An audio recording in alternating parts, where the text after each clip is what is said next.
Hello. How's it going? Good, thank you. Really good. So we're just looking out of both of our windows at kind of a bit of a grey, slightly snowy scene in some parts, but come July, we'll be in a field together, gazing at the national forest and the beautiful trees and woodlands there. And that is something that brings me joy. I wanted you to tell us if you wouldn't mind a little bit about what brings you to joy. Oh, well, we were talking about this earlier. I think music's got to be top of the list, really. Yeah, I Um, mean, it kind of feeds us. we do other things. We write. We do a lot of writing. Yeah, Lou's just completed an MA in poetry. yeah. I'm writing a book on grief and fly fishing. Oh wow, amazing. Um, but and we get a lot of pleasure from that. But we just keep coming back to this. I think we get the most out of writing and performing music. Mhm. It's just such a wonderful journey. I think music, in a way, is like a filter for us of everything. Mm. Do you know what I mean? It's like I think if people, I think if you think in musical terms, everything becomes a part of that process almost. So it kind of impinges, it colors every aspect of life. And That's I what people do to, and yeah. and I imagine that your house is full of music. Is that right? Playing and Oh, absolutely. Too much sometimes. Yeah. Yeah. But we're surrounded by cellos and We're right next to the piano here. pianos and keyboards and violins and really extremely weird instruments as well. And did you guys meet through music, if you don't mind me asking? Yeah, we did. So basically we have a mutual friend who asked me if I could get involved in writing some lyrics over one of his songs, over his some music. I said yes. I said, how about using this singer from Lamb? Because I've always wanted to work with Lou. He said he knew her, so it took 2 years to get around to actually having a conversation. We did. That didn't go anywhere, but we ended up together. Perfect. I think We started a relationship, and then the music kind of Just came from that. we at the time we were too busy to make music. We were, as Rohan said, he was writing his book, I was on a poetry MA, but we couldn't get away from the musical aspect of our lives, and he started playing the piano in the kitchen, and it was just like it just took over. amazing. And so is that kind of the formation of Kiiōtō then? Kind of tell us a little bit more about kind of where that came from as a project. Yeah, so it all started round the piano in Lou's kitchen down in Wiltshire, and we were originally going to call the album Piano Kitchen Songs. Yeah. But then it got brought a lot broader. It broke out. It broke out of its boundaries, well beyond the kitchen. And yeah, we just we started addressing the bigger kind of questions in life and applying our music and lyrics to bigger questions in life. Came up with a band name. We kind of are a bit Japanophiles. We love all things Japanese. So although Kyoto doesn't actually relate to the city of Kyoto, it's a desire to go there, and it's a feel, really, isn't it? Yeah. I think there's quite there's a kind of Japanese aesthetic to a lot of what we do, in some senses, and the sort of less is more aesthetic. I guess I've got a long-term love of Zen in all its kind of the effects that it has on life, so that's kind of partly there. But yeah, I think the less is more aesthetic kind of works in our music quite a lot. We quite often take more out than we kind of we filter stuff out quite a lot in our when we compose stuff and we write. We've written one song in which I gave Lou the music. Together we came up with a melody in an exhibition about quilts, believe it or not. And we got right to the kind of 95% to finishing the track, and we took all the music out. Wow, yeah. And just left some drums in and layered Lou's voice. So it's this almost like an a cappella with a few drums on, which is a very brave thing to do. I mean, it kind of cut me out. But I sold myself out of the equation. but He does that quite a lot. I do. I know. I do. But it just created something that's very different to anything else on the album, and I think that's the way we approach the album. It's anything goes, but we pare down where we can. Yeah, and I think music, you know, we keep referring to music as this force in life, and I think we kind of let it take its own journey a lot of the time through our songs, you know. So I've got this favorite thing that I refer to a lot, which is sort of process-driven art, and the idea of kind of letting the process dictate what it needs at every stage. And so it's kind of like an open-ended adventure a lot of the time when we're writing our music, you know. We quite often don't know what the end product is going to be when we start on a song, and we have this kind of way that we pass the ideas between us. You know, it's And almost keep like reinventing. Yeah, exactly. So it's like a game of consequences, you know. When you Yeah, draw yeah, something yeah. and you fold over, Fold it over. pass it to the other person, and they do their bit. Yeah. So it becomes this kind of magical mystery kind of adventure that you know what comes We out often at the say end that the songs that have come out, the final songs, we kind of look at each other and it says it's like they're not our songs, have been beamed down and given to us because they're so different from when they started. Yeah, and I love that idea that of kind of, like you mentioned, paring down, but kind of, I guess, beginning with abundance and kind of having all of that kind of, like you just described, that kind of shared creation, and then I guess it's about leaving the essentials, and that simplicity is a really kind of beautiful concept. Well, Lou often quotes there's something called the iceberg theory, in which only the tip of the iceberg is visible above the water, and the kind of 25% of it is this huge mass. But the bit that you see that everyone looks at wouldn't exist without the kind of structure under the. So you know what's under the water is there, but nobody can actually see it. Yeah. Yes, yeah. And so I guess with Even the album, Simon there's a whole iceberg under the tip of the album is what we hear. The whole iceberg below There's a lot of depth. Yeah, exactly. Frozen depth. Yeah. Or not so frozen. That's lovely. And I guess obviously kind of we've been talking a lot with you and the team about Timber, which is a festival that is so rooted in nature, and we're so thrilled that not only will be playing but also helping us to shape some of the program, which I think comes out of a shared kind of love of nature. And I would love you to talk a little bit about your relationship with nature and perhaps how it feeds into that kind of creative process as well. I think I think we're both quite grounded in nature. I think we like to live as naturally as possible, you know, and you know, I think we'd be nothing without our daily walk wherever it is, you know. So you know, it's kind of like things start to feel a bit wrong if we haven't been out in the fresh air and in nature. And it's also really important to be able to kind of you know, I think that the brilliant thing about going out in nature is that you can just ground yourself in just this bigger picture, so that whatever is happening in life, you can sort of hopefully just leave it behind for a little while and just tune in to the hugeness of nature. And you know, we're very lucky in where we live, because I live in, well, I've got a place in Wiltshire. We spend most of our time in London, but where we live in London is right next to Hampstead Heath. So we just, you know, you just cut into it. I mean, I'll give you a fantastic example. So yesterday, I mean, we're very busy at the moment, and we don't have time for much. But Lou was coming up to London yesterday, and I thought I'll quickly get an hour's walk in.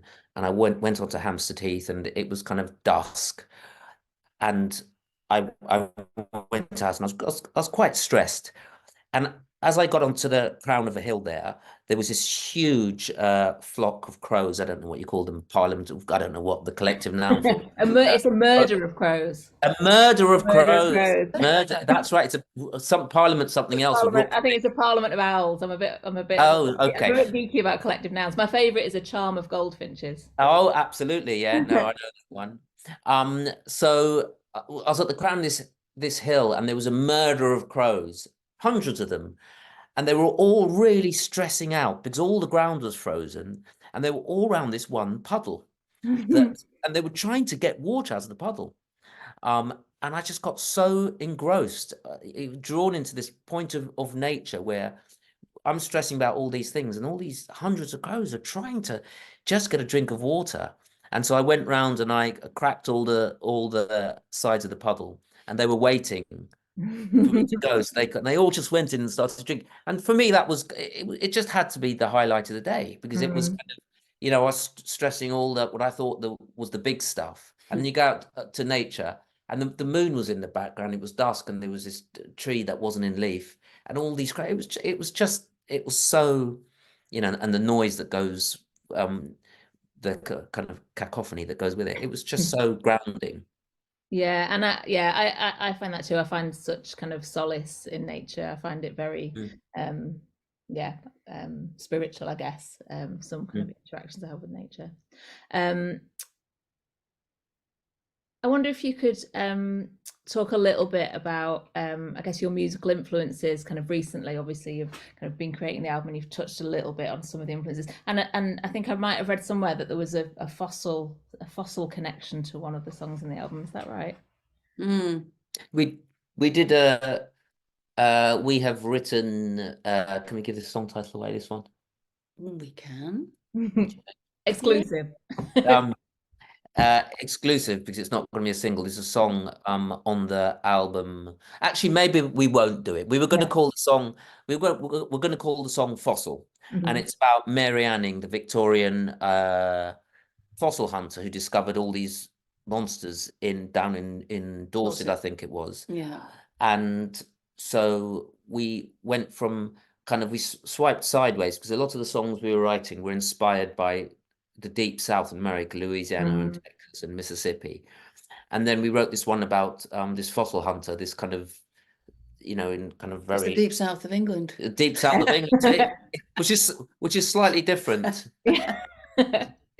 Yeah, slightly less rootsy and just very different. But there's definitely a kind of earthiness to a lot of the album, I think, you know, obviously that one's touching into sort of fossils and paleontology, but, you know, Rohan also mentioned one that's inspired by these women that were making these amazing quilts in a place called Gee's Bend in the south of the States. And there's another song that's inspired by going out on the bayou in Louisiana and the sort of atmosphere there, you know, with the trees, with the Spanish moss hanging from them, and just what that kind of conjured up for us.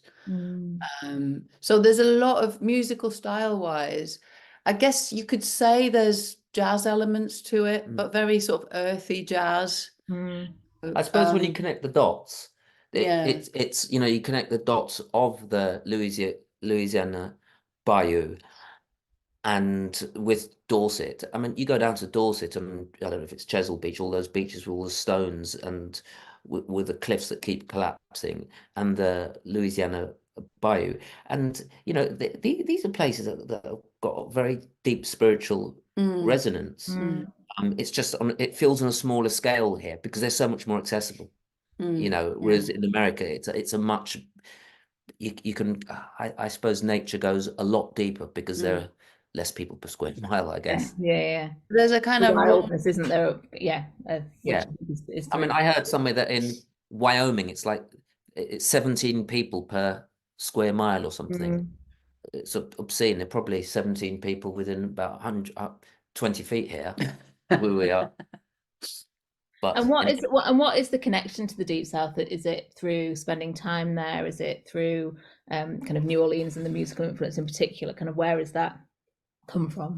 It was well, it's prompted, Colin, partly by Rohan did I did a DNA test, which was really interesting. Wow. And showed. So my father, who was from Guyana in South America, he's Afro-Caribbean, was Afro-Caribbean. He always told me that he had some Amerindian blood in him. So I thought, well, I'll find out about this. This is really exciting. My mum's Swiss, so less exciting, but great. But, you know, who wouldn't want some Amerindian blood? Anyway, I was disappointed. But all these other different things came up, all these different countries in Africa, you know, 12% Nigerian from Sierra Leone and all these other countries. And when you do this, you get a link to all the other shows where all your other relatives are. in the world, and there were a lot in the Deep South, in Mississippi and Tennessee. So we linked that to our love of kind of New Orleans and jazz and music, blues, and we just went down there. It just all came together. There was a kind of synergy that linked. Yeah, and you could just really feel this kind of the weight of history in that part of the world, you know, with the sort of slave diaspora traveling from Africa through to the Deep South, and there's the many stories that were lost along the way, you know, and there's a real, it's kind of, it's really hard to put it into words, but when you're down there is this sense of something that is kind of nameless, but it's so there, you know. The air kind of, for example, out in the bayou has a weight to it. Yeah. It's kind of, it's all very beautiful, but there's something that you kind of it just has and it was quite something to hold as a sort of mixed race couple, you know, what our sort of distinctive histories how our histories had kind of, you know, the channels. So Lou did her DNA test. I gave it as a birthday present, and she got really excited, and it was something like 99.9999% English. She was as English as they come. So it was I thought she was going to get something really exciting, but alas. That's really interesting, and what a journey to go on as well. That's kind of, as you post off your sample, and then all of this has come from it. Yeah. Well, I mean, at first it just came back as some percent sub-Saharan African of it, but then they update the database, so it got more. So, you know, I'll go back in a couple of years, and I'll probably find I've got a few tribal uncles. Someone can go and who will welcome me. One of my big kind of adventures I did when I was young was I went and worked on farms across Canada when I was about 19, and did it by Greyhound bus. So I'd kind of do these kind of big, and always kind of had to get the cheapest bus, so I'd like missed all the good stuff, so I'd kind of get the bus through the Rockies in the dead of night and see nothing anyway. But in my ears that whole trip was it was like 96, so it was Lamb, the album, and and so I was thinking about that. I actually kind of, that it was one of my first experiences really spending loads of time in nature, being, you know, kind of moving from Manchester to being in these kind of incredibly kind of wide, vast rural spaces. And I thought it was a really nice synergy that kind of your voice was in my ears. Nice. It's nice that we came with you. Yeah, exactly. It's lovely. But those skies out there are so unparalleled. You know, it's like, I think it's really hard to explain or describe those skies, isn't it? When you live in England, you know, it's just really startling when because, you know, I've done sort of touring out in the States where you're sitting on a tour bus for hours, and you're going through these plains of prairies that just go on for this vastness, and it's just like this vast. There are some of the best sunsets I've seen in the UK have actually been over the Timber Festival site. We kind of, the site's on 2 levels, so we kind of start on we call it upstairs and downstairs, but so we stand kind of above and look down across this kind of forest that's emerging. When we did our first Timber Festival, there was actually a landfill site that was kind of just been decommissioned, kind of off to the right.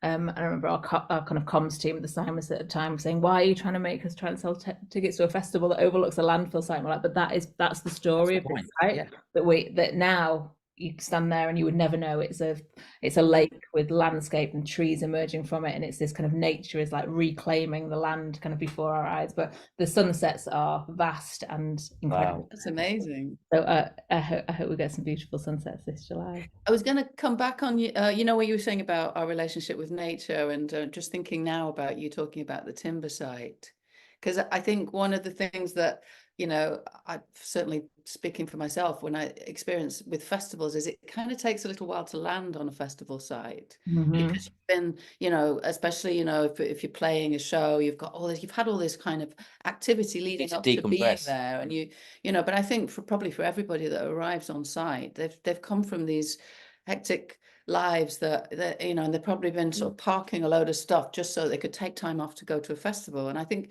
there's a kind of Metaphor. unwinding that happens, you know, and with every festival. But we're, you know, I'm really looking forward to seeing the timber site, and you know, obviously it's very, very, very tuned into nature, and this is that idea of, you know, Regeneration. gradually sort of settling into that environment, and kind of plugging into being off grid kind of thing, you know. I think there's definitely that sense of kind of unplugging from the real world and kind of plugging into this, like you say, kind of very kind of rooted, grounded experience. And I think lots of, you know, I've been to lots of festivals before. I kind of emerged feeling like I need a holiday from the festival that I've just encountered. But actually, I think one of the special things about timber is that it feels so restorative, not only in the kind of in the immersion in nature, but also I think the programming that we curate and create, that actually it's really hopeful and restorative in the kind of things we talk about, the kind of acts that we program. Actually,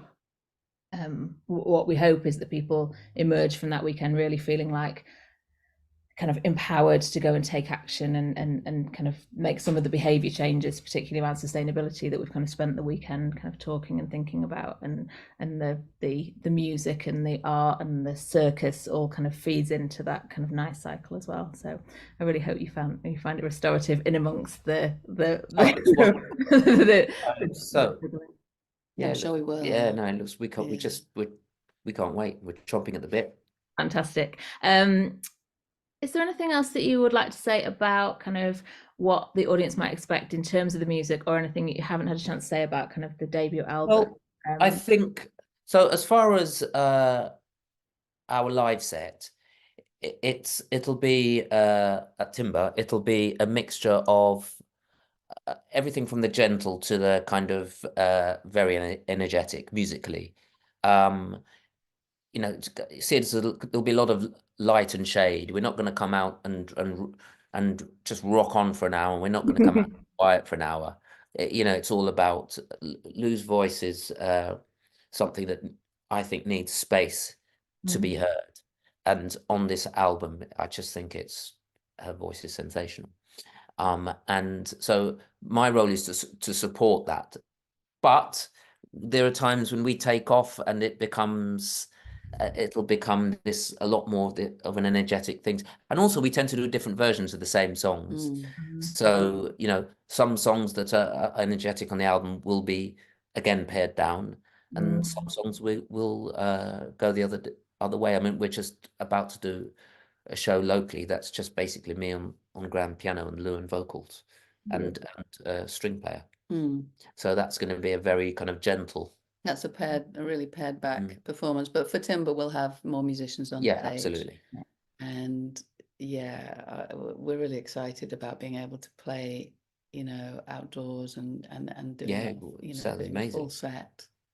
And it sounds like you are playing, but also that you sound together, that you're playful in terms of the way. Oh, for sure. Yeah. I think I'd say we're about 30% silly. Perfect. You're about 80%. Okay, I'm about 80% silly. But the 20% that's serious gets a lot done. I'm very serious. I'm the straight man of the act. Yeah.